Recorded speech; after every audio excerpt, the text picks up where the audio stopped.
Village of the Angels est terminé, il est temps de réagir à chaud. Un ange pleureur amène le docteur, Yaz et Dan dans un village anglais où ils retrouvent Claire. Pourquoi donc ont-ils tous été amenés ici ? Après un épisode survolté la semaine dernière, on se retrouve ici avec un épisode qui fait sacrément chuter la pression, mais qui reste pour autant très angoissant. On se retrouve ici avec l'épisode ayant la construction la plus classique de flux.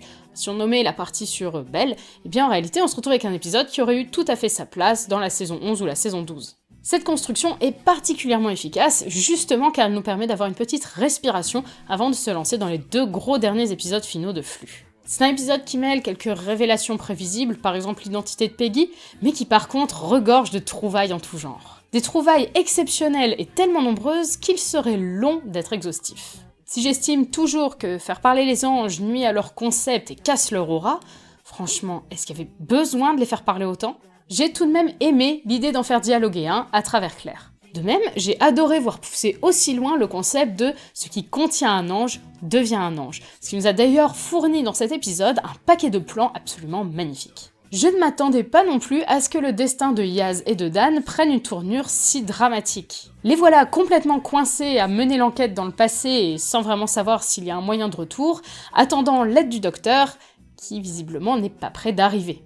Un docteur qui brille dans cet épisode autant par ses actions que par la prestation de Jodie Whittaker au mieux de sa forme. Les informations que l'on cumule sur la division sont de plus en plus concrètes et conséquentes. Elle est encore plus intrigante qu'à la fin de la saison 12, et l'incroyable cliffhanger semble promettre que nous aurons bientôt des réponses à nos questions. D'ailleurs, ce cliffhanger, parlons-en. Qui aurait pu prédire un tel retournement de situation ? C'est probablement mon cliffhanger préféré depuis le début de la saison, et pourtant il y a de la compétition. On tient clairement ici l'un des plans les plus iconiques de l'ère Whittaker. Grosse déception néanmoins, il y a un tunnel et Williamson n'est même pas dedans.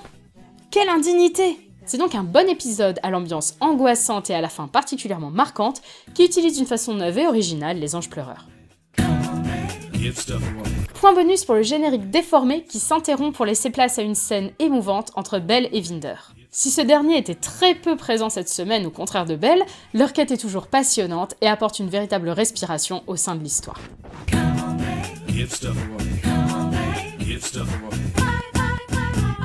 Et vous, qu'avez-vous pensé de Village of the Angels ?